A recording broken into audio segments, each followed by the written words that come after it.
This is the STRIPSACK DUALCAST. I am the Hawk. Oh, get your terrible crying towel ready. And I'm the fat man.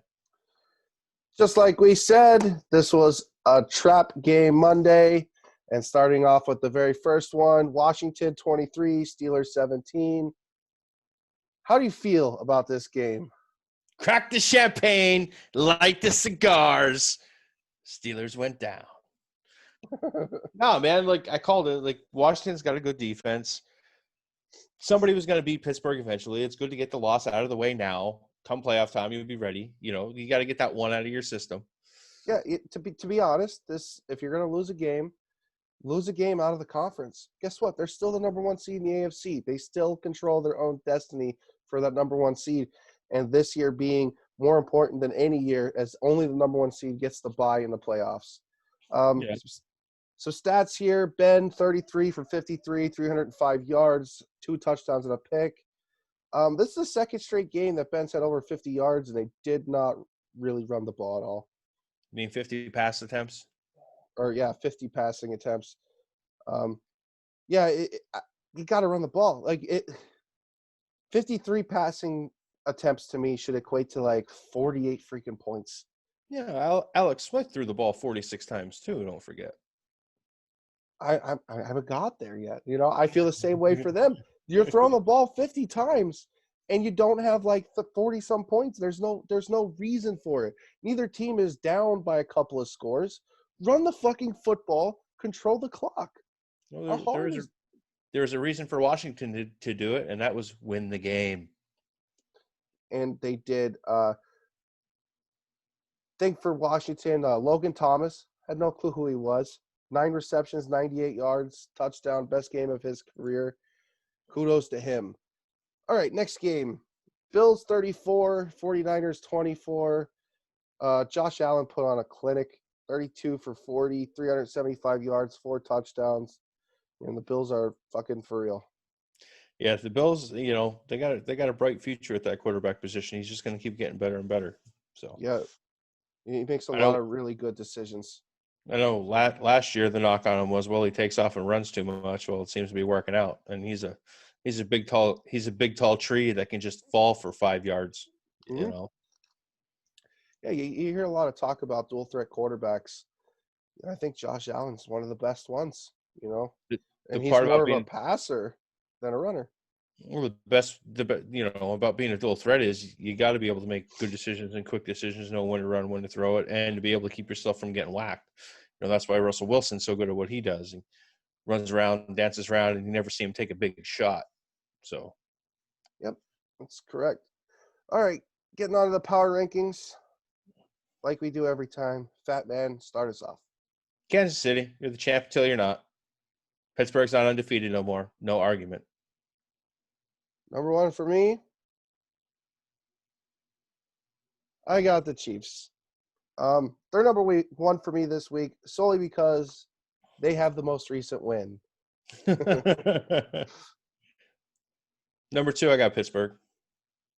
They lost, but they didn't fall. And number 2 for me, I also got the Steelers. It was a tough loss, but you know, they're still number 1 seed, like I said. And here's the thing about both these losses. They've had 14 drop passes combined in the last 2 weeks, and they're dropping the ball in very crucial situations in the game. I think it's an easy thing for them to fix. They'll bounce back. They'll win next week, and they'll be number 1 on my power rankings. Don't worry. Yeah, it's a real easy thing to fix. Quit throwing the ball 50 times a game. Yeah. Number 3, still got the Saints. They're sitting pretty right there. Taysom Hill's looking pretty good. Yep, number 3, I also have the Saints. You know, we're first time doing this. We're identical.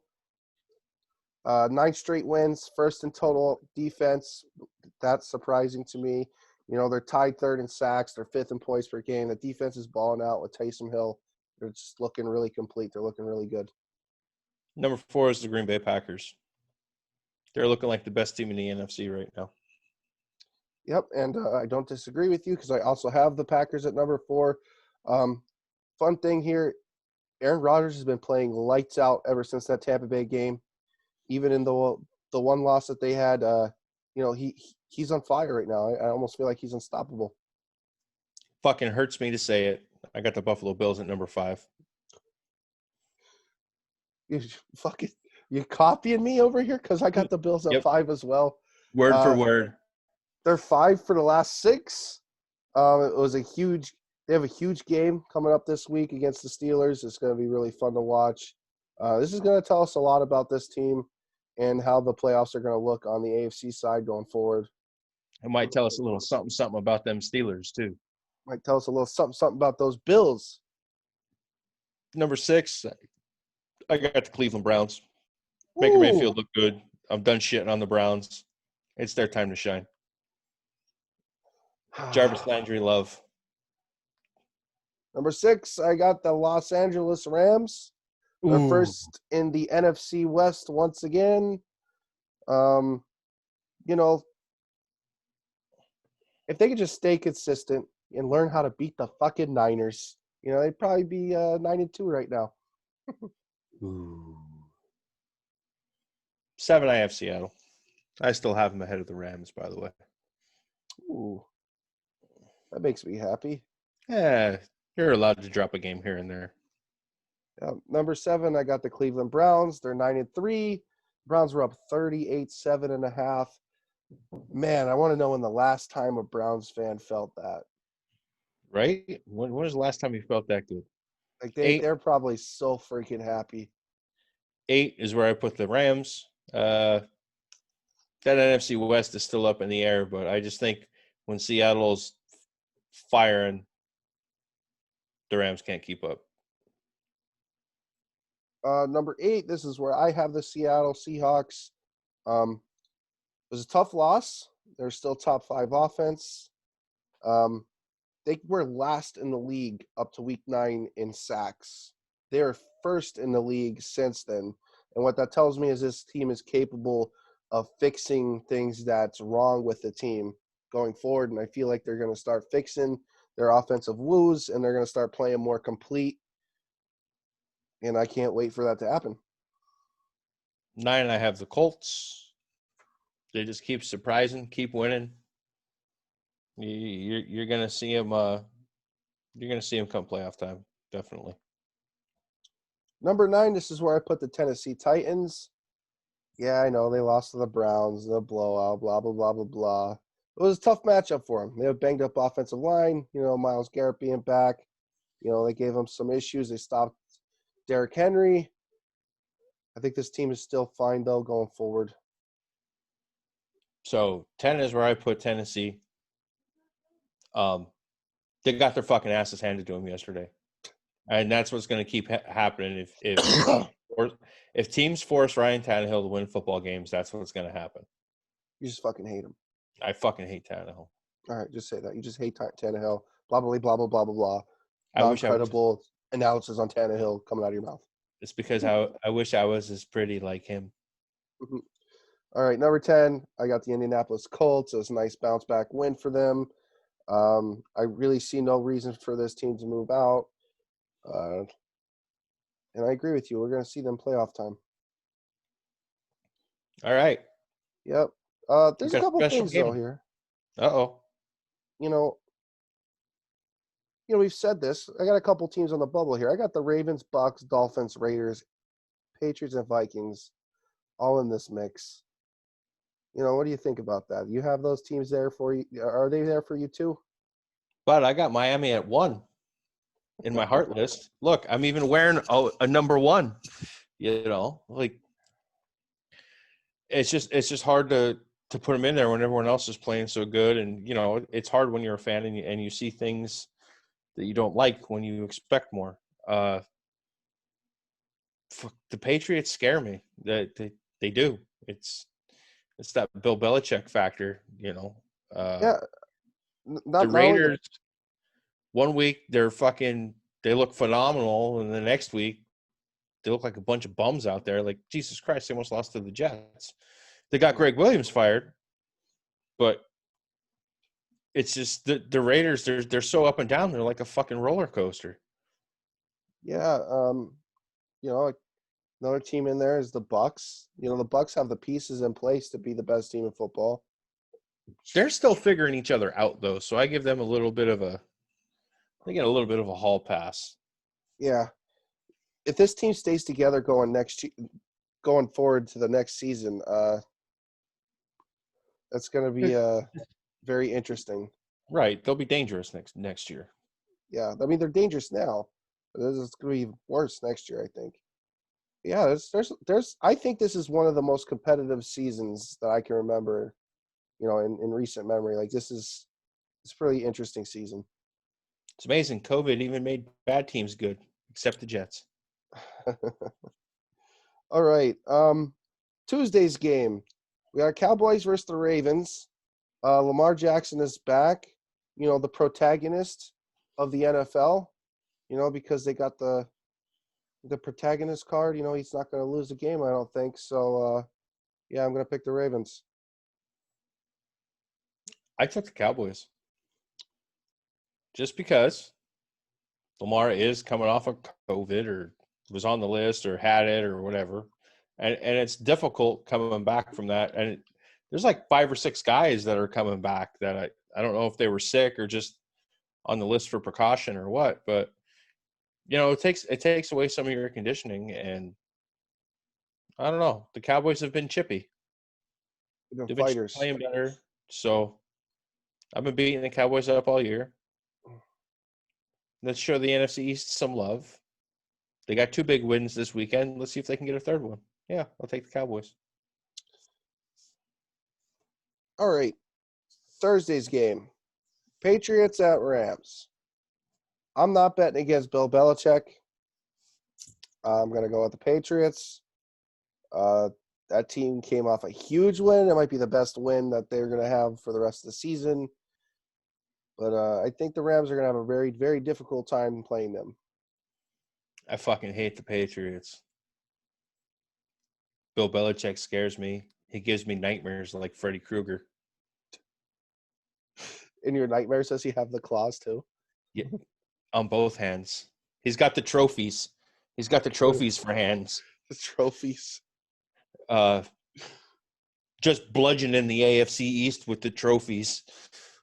I'm taking the Patriots too.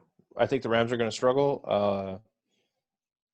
I wouldn't be surprised if the Patriots end up 10-6 when it's all said and done. Oh man, and that hurts my butt. That hurts my butt, especially since I think Miami is going to get mollywopped by the Chiefs this week. Yeah, oh man, you know what? I don't know if they're going to get mollywopped, but we'll talk about that in the next episode. All right, some BS.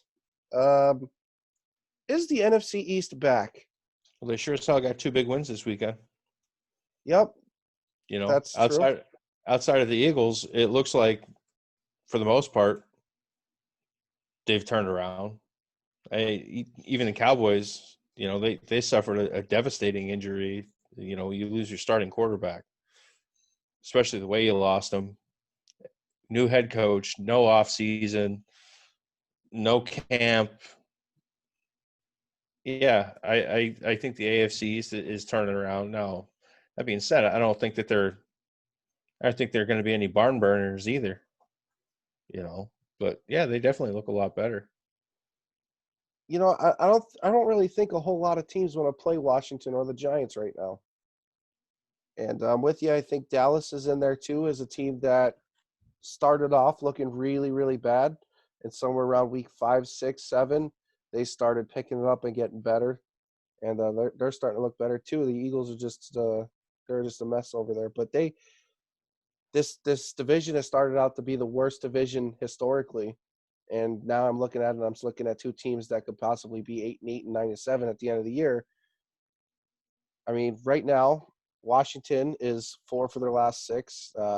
They have a top 4 defense in the NFL. They're tied 3rd in sacks. They're 2nd in the league against the pass. And the Giants, they're 5 for the last 7. They also have a top 10 defense, and they're 4th against the run. I mean, there's some stingy defenses on these 2 football teams. And when the Giants get hot at the end of the year, they're dangerous. Yep. Their last 2 Super Bowls is proof for that. It's proof. You know, I want to go down the rabbit hole a little bit before we wrap this up. Oh boy, here we go. You know how we like. NFL conspiracy theories. You know how we. 2020. You know how we like to throw conspiracies out there. I knew it was coming. So I found this a little interesting. The 72 Miami Dolphins were the only undefeated team we ever had that won the championship. The 72 Miami Dolphins defense was also known as the no-name defense. Ironically, the last undefeated team in the NFL this season lost to a team with no name. What do you think of that? I think that we've got some really good scripters over there in the NFL. And not only that, Washington's defense is what won the game. Yeah, and that's very true. You know, they do call it sports entertainment. This is I true. mean, Maybe the NFL is just the WWE. I mean, you go back and you look at the spread. I don't know the exact number, but if you look at all the underdogs that's won the last 2 weeks, how much money they made off that. I mean, you look at the storylines going forward. We got storylines in the NFC East now. They're no longer about how bad they are. It's like, oh, who's going to win between Washington and Giants? Like, I could see them making them just going up, you know, making sure their storylines fit. Man, their storylines everyone with the Chiefs. Everyone in Vegas is winning besides the Raiders. Hey, they got 7 wins. They're not too bad. That's true. Yeah. I don't know. That's very, very interesting, very coincidental, beautiful writing, I think. I think when the season's done, we're gonna have to do some NFL conspiracy podcasts. Yeah, we are. Because, I mean, there's a lot of head scratchers. Yeah. All right, man. All right, guys. So while you're watching us on YouTube, hit subscribe, like, comment, talk shit. Head on over to Facebook, talk some more shit there. We've been throwing some more things out there lately. I know I've been throwing out some pretty interesting memes, a couple TikTok videos here and there. You're coming off as a Steeler hater. Yeah, and fuck it. I was a Bronco hater for a long time too, so it's what I do. Anyhow, there's only about 2 or 3 is that pipe up on there. So come on, make some noise, fuckers. We want to hear you.